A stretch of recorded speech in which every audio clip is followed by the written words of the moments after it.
আসসালামু আলাইকুম। আসুন আমরা পরিবারের সবাইকে নিয়ে একটি হাদিস শুনি এবং অন্যের কাছে পৌঁছে দিই। আল্লাহুম্মা সাল্লি আলা মুহাম্মদ। আউযু বিল্লাহি মিনাশ শাইতানির রাজিম। বিসমিল্লাহির রহমানির রহিম।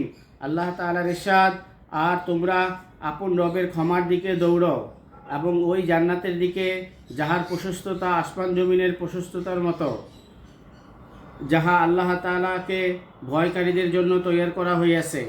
অর্থাৎ সেই উচ্চ স্তরের মুসলমানদের জন্য যাহারা সচ্ছলতা ও অসচ্ছলতা সর্বাবস্থায় ন্যাক কাজে খরচ করিতে থাকে, গোসা নিয়ন্ত্রণকারী এবং মানুষকে ক্ষমাকারী। আর আল্লাহ তাআলা এইরূপ ন্যাক্কার দিগকে পছন্দ করেন।